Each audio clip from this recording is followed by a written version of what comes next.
Estou com o amigo Francisco João Casalete, ele que conheço há muitos anos, uma pessoa que tem um destaque muito grande na cidade, um trabalho todo especial, uma pessoa muito amiga de todos, mais conhecido como Chico Casalete.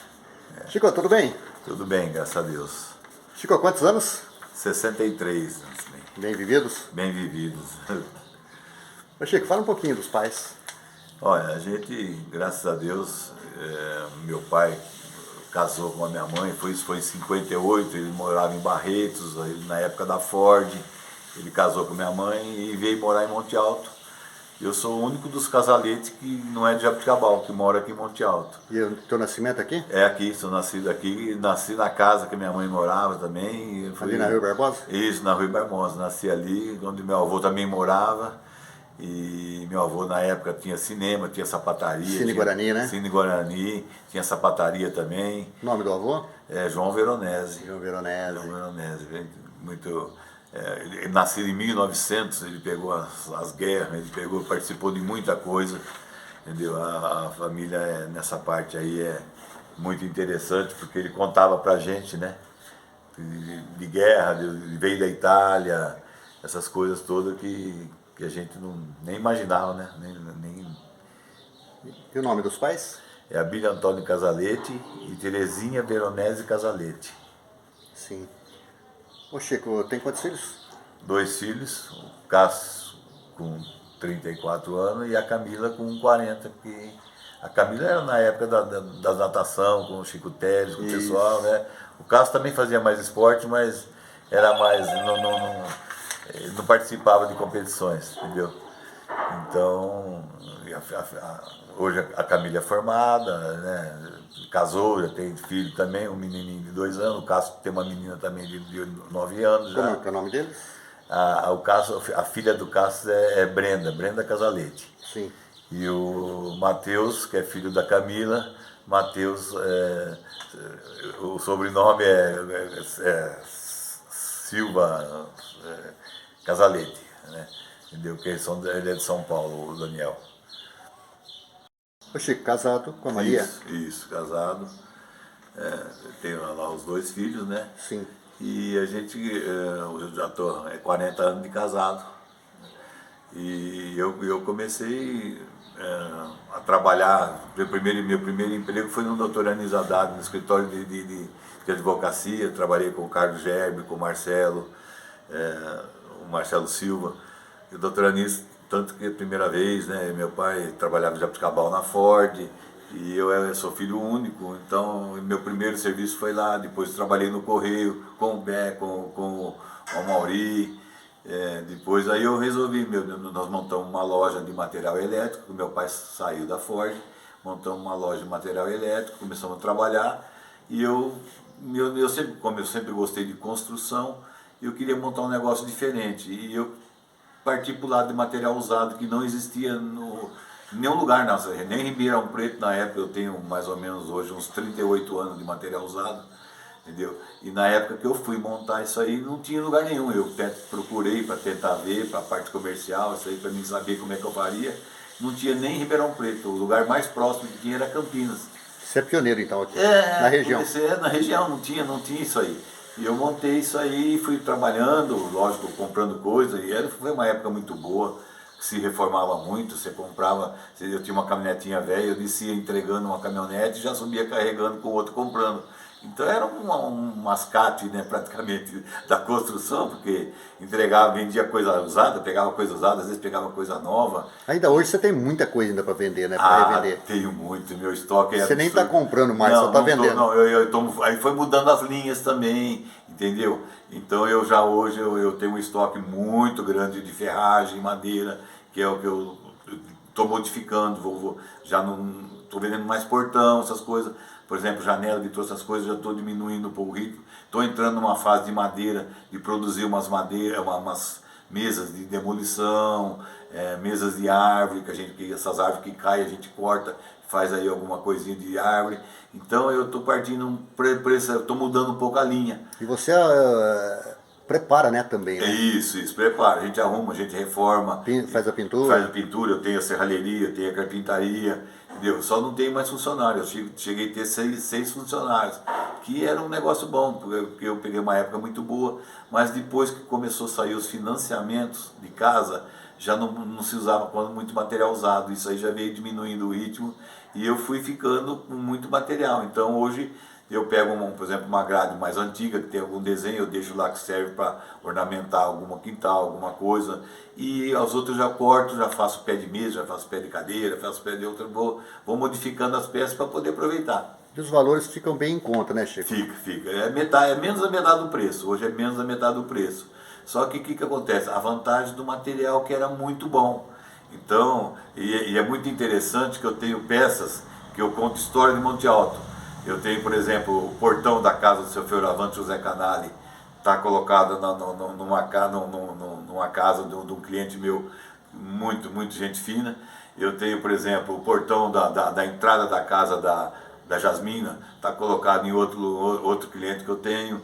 Então eu tenho algumas coisas aí, por exemplo, histórica realmente, Dr. Raul, a casa do Dr. Raul, as venezianas do Dr. Raul, que foram desmanchadas, eu tenho elas num cliente meu também aqui. Eu tenho cliente em Vinhedo, eu tenho cliente em Ubatuba, eu tenho, por exemplo, um advogado em Ubatuba que reforma os apartamentos dele e ele compra os tacos de peroba rosa, que não existe mais, então eu tenho taco de peroba rosa, que a gente desmancha às vezes alguma casa, e esse cliente então leva. Então eu tenho o Otávio, o Cotrim, não é Otávio, esqueci o nome dele agora, mas ele tem um hotel fazenda em Vinhedo, e ele levou muita coisa minha com história, porque ele também gosta de história, entendeu? É o Dilon Cotrim, ele tem um hotel fazenda em Vinhedo, e ele levou muito material, vinha buscar em caminhão. Então aquelas janelas de madeira, essas coisas, a porta do seu Nadir de Andrade, por exemplo, a primeira gráfica de Monte Alto, tá com ele, tá lá no coisa dele, entendeu? O Nato Bertatti tem umas coisas muito bonitas. E eu tenho essas coisas assim, coisas antigas, que eu também tenho história. A porta da casa do seu Alcides Sestari, eu tenho ela guardada. Então, essas coisas eu tenho, eu gosto dessas coisas. O pinguim, o primeiro pinguim que teve em Monte Alto, a plaquinha do pinguim, eu não estou achando ela, mas eu tenho essa placa do pinguim, entendeu? Então eu tenho algumas coisas que, pelo tempo que a gente vem desmanchando, né? E eu guardo, eu gosto de guardar, então, entendeu? Então essas coisas eu gosto de ter como relíquia minha. É muita antiguidade. É muita antiguidade, tem chaveiros da loja do Pierre, de quando ele fez 6 anos, ele tem quase 30 e poucos anos, então eu tenho algumas particularidades aí que eu gosto de história. Então a pessoa, mas é coisa antiga, coisa velha. A caixa de manga, por exemplo, do Correia Mello, a caixa de laranja que eles mandavam, eu tenho a caixa do Correia Mello, com o símbolo dele do Correia Mello. Então eu tenho algumas coisas aí que é muito interessante até. Futuramente eu vou doar tudo para o museu se quiser, entendeu? Mas no momento ainda faz parte do meu acervo. Eu acho que é interessante, né? Entendeu? Porque na época do meu avô a gente doou muita coisa, aquelas propagandas de filme, Mazzaropi, de Tarzan, aqueles negócios, então tinha muito disso aí, e eu acabei doando pro professor de Vicente, que ele acabou colocando lá no museu. Então futuramente eu tenho bastante coisinha assim. Ô Chico, você também trabalhou muito na área de esporte aqui da cidade, né? Isso, na área de esporte eu comecei bem cedo. O meu saudoso Paulinho Sudano pegou, eu falava, não, você vai nadar, você tem que nadar. Eu comecei a nadar com ele, depois ele já foi me ensinando a jogar vôlei. No fim eu nadei, eu joguei vôlei, eu participava dos regionais. Aí depois comecei a jogar vôlei de areia, essas coisas tudo, mas eu fiz muito esporte. Nadei bastante também, nadei muito, entendeu? Bom, você frequentava muito o Monte Alto Clube, né, na Sim, época. Então praticamente. as competições você começou ali, treinamento ali e depois as competições. Comecei ali com o Paulo Sudano, ele pegava firme com a gente, não, você vai nadar, vai nadar. Depois eu acabei fazendo, a gente fazia aquelas apresentações de aqualoco. O Paulinho era muito gente fina nessa parte, e tinha um detalhe muito interessante. Nós fazíamos saltos ornamentais também. Sim, eu lembro. Isso aí só tinha em Araraquara e São Paulo. E o Monte Alto Clube proporcionava isso, né? Aqueles trampolim maravilhosos que nós tínhamos lá na época. Perder isso aí, aquilo lá faz parte da minha vida, né? E, por exemplo, e tinha um detalhe muito interessante. O Paulinho, ele fazia os exercícios para mostrar para nós. Não é que ele falava, vira assim, vira não. Ele ia lá, tirava o exercício e falava, isso aqui você faz assim, isso aqui... Porque de vez em quando elas caíam de costa lá de cima e os tombos eram bravos. Eu vou confidenciar uma coisa para você. Eu não tive o Paulinho na escola como professor, ele foi professor meu na Faculdade de Educação Física, né? Sei. Mas eu me espelhei nele, no Pinheiro, no Chico Oliveira, para mim me tornar também professor de Educação Física. E eu adorava ver ele chegar nas aulas correndo e muitas vezes pulando corda. Sim, pulando corda. Da casa dele até o local onde ele dava aula. E ele participava demais das coisas. Então, por exemplo, na natação, ele nadava com a gente. No vôlei era um pouco menos, mas, por exemplo, na piscina, só os ornamentais, aquelas piruletas, ele fazia o primeiro exercício. Não é que ele mandava a gente fazer. Ele falava, não, é assim que faz. E a gente às vezes errava, caía de costas, caía de barriga, mas tirava. E aí ele começou depois as apresentações de Aqualoco. O Paulinho era muito dinâmico. Dinâmico. Ele tinha uma capacidade de fazer, de organizar, e a gente sentia, entendeu? O William Nunes participou comigo, o Zé Gebre participou comigo, o Cog, final, você vê, todas as pessoas, gente do céu, entendeu? Nós temos uma história. E o Cog, um deles, né? O Chico Cog. Sim, entendeu? Mas o César também praticou muito a parte de solo, né? Sim. Nós fazíamos ginástica de solo. A gente aprendia primeiro no solo para depois fazer no trampolim. Então, na época, também com o Paulinho, a gente fazia ginástica de solo. Na época, a quadra era do lado do Monte Alto Clube, que era aquela quadra áspera. Você gastava um tênis cada vez que você ia lá fazer alguma coisa, porque ela era muito áspera. E os colchões que a gente tinha na época eram uns colchão não era nem espuma, coitado, eram umas coisas bem simples, sabe? E virava piruleta, e caía de costa, e fazia. Então, nessa parte do esporte, eu tive muita participação. Entendeu? Então, você praticou natação, vôlei e depois de ver o tênis de mesa. Depois, a hora que foi avançando, eu comecei no tênis de mesa. Mas na época não era tênis de mesa, né? Como é que chamava justamente, era o ping-pong, que a gente jogava com raquete de madeira. Quando tinha uma coisa melhorzinha, no Monte Alto Clube, naquela varanda, a gente ficava até 10 horas da noite jogando ping-pong. Ali tinha uma turma muito, muito boa. Mas o ping-pong era diferente, porque era uma raquete de madeira, no máximo uma raquete de cortiça, entendeu? Quando se tinha. Aí quando eu comecei a jogar o tênis de mesa, sim, porque eu fui ter um professor com 50 anos de idade, até então não tinha um professor para explicar técnicas e coisas. E nós tivemos um rapaz que era um chileno, que veio dar aula para mim, para o Kaká,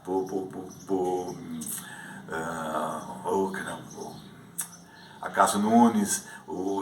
Então esse cara veio para dar a parte técnica, porque a gente não sabia, a gente jogava por jogar. Aí mudou muito, aí já mudou completamente. Por exemplo, já uso umas raquetes importadas, de fibra de carbono, com borrachas específicas. E depois dessa época eu tive a felicidade de também participar da PAI, que na PAI nós montamos o tênis de mesa na PAI. Vocês introduzimos lá, né? O tênis de mesa na PAI, praticamente eu com o Humberto, ele veio me procurar que ele queria fazer. O velho, ele queria montar o tênis de mesa e não tinha nada. Na época nós começamos com uma mesa bem simples, com umas raquetes bem simples. Aí fomos fazendo uma campanha e num carnaval muito interessante lá. E nesse carnaval eu conheci o Juliano Branco, a gente já jogava um pouquinho de alguma coisa, e ele era presidente da Associação Comercial. E a gente estava com dificuldade para montar essa estrutura na PAI. E graças a Deus ele, numa noite de carnaval, ele montou.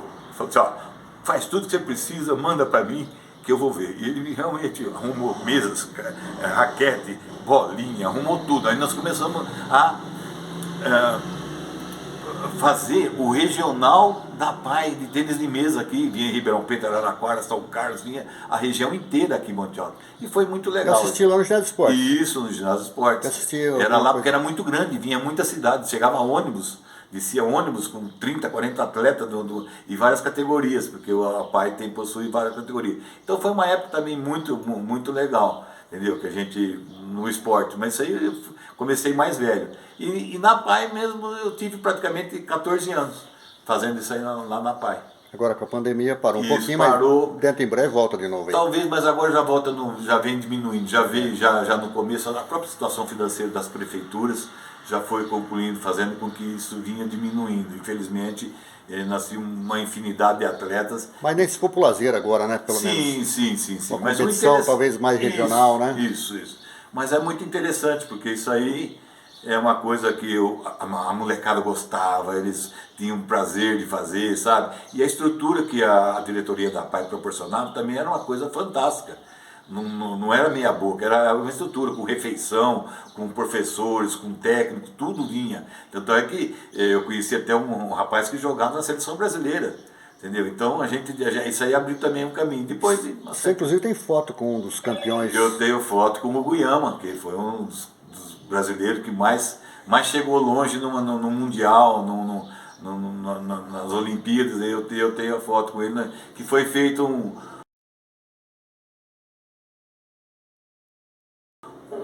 uma apresentaçãozinha em Jabuticabal, sabe? E nós tivemos lá, com o pessoal da PAI, nós tivemos lá. Você competiu por Jabuticabal também? Competi por Jabuticabal. Você representou Monte Alto e Jabuticabal, né? Monte Alto e Jabuticabal. E Jabuticabal era só vôlei, porque aqui em Monte Alto, o Paulinho era interessante, porque eu tive outros professores também, mas a gente jogava, nadava, jogava vôlei, entendeu? E lá em Jabuticabal já não, lá já fazia um esporte só. Então eu fazia o vôlei. E aí, primeira vez que eu entrei na Cava do Bosque, em Ribeirão Preto, sei lá, não sei quantos anos, mais de 40 anos atrás, 50 anos atrás, eu assustei, porque aquilo lá era monstruoso, eu nunca tinha entrado num ginásio de esporte daquele tamanho, entendeu? Muito grande, fomos jogar lá com um time que eu passava embaixo da rede, aí era muito alto, era coisa, só que a gente tinha, né, sabe, Jabuticabal tinha um time especializado, bom, mas eu mesmo assustei, porque então a gente não tinha todo esse conhecimento, né? Mas foi muito interessante, no esporte eu sempre gostei, participei, meus filhos também participaram, sempre gostaram. Agora só trabalho e sauna. Só trabalho em sauna, não é mais nada, mas o ritmo eu diminuí bastante. Mais light. O ritmo, diminuí, porque inclusive meus joelhos estouraram. Justo agora na melhor idade? Então, na melhor idade. Mas eu vou participar, já vieram me chamar para mim participar no tênis de mesa naquela dos 60 anos acima. E eu até estava começando a me preparar para ir, há 2 anos atrás. Aí parou, mas quem sabe no JOI, quem sabe no próximo JOI eu já vou estar no tênis de mesa. Você gosta de dançar também, né? Ah, dançar a gente gosta, dançar já tem uma turma boa. É o forte. É o forte, porque a gente trabalha a semana inteira. Eu não bebo, eu não fumo, eu não vou pescar. Tá pisando muito em cima do pezinho da Dona Maria, né? Sim, a gente acaba, mas é muito gostoso, porque a gente tem uma turma muito legal, sadia, que a gente não fala de negócio, a gente vai lá para dançar e para esclarecer, para limpar a mente. Então, espairar, né? Você sai de lá, você toma uns negócios, você dança uma noite inteira, sempre tem um conjuntinho bom. Então a gente sai, vai Jabuticabal, vai Araraquara, vai Ribeirão, vai Taquaritinga, a gente gostava. E agora, nesses 2 anos, infelizmente, nós tivemos que parar e tá todos os velhos mocosados em toca, não sai mesmo. Até um ano e pouco atrás a gente conversava muito dentro da sauna do Campestre, eu e você lá e mais os amigos, né? A gente tinha muita história, né? E a gente ficava batendo papo. Isso aqui foi um pouquinho da extensão daquilo que a gente batia papo dentro da sauna, né? Sim. A gente tem... Eu conversava muito com o Tony Penhalvel. O Tony Penhalvel contava muita história, o seu Joãozinho Penhalvel também, o Kiko. Então a gente tem um pessoal mais antigo que gostava de conversar. E lá na sauna a gente conversava muito sobre isso. Na sauna do Monte Alto Clube, né, também tinha o pessoal. Então tem muita história, realmente tem muita história. Ô Chico, desejo mais vida longa para você, com saúde, com essa atitude sua sempre de sorrir, de trabalhar, de estar sempre evoluindo, estar sempre progredindo, né, na vida, apesar das dificuldades que a vida vai nos oferecendo, né? Sim.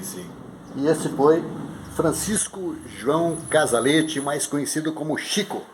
Tudo bom, Chico? Muito obrigado pela oportunidade, entendeu? E a gente realmente tem muita história, e tem pessoas que têm muita história, isso aí faz parte porque como se diz, né, se a gente não tem história, não temos vida, não temos nada. E é gostoso saber dessas coisas, ter muito conhecimento. Obrigado, tá? Tudo de bom.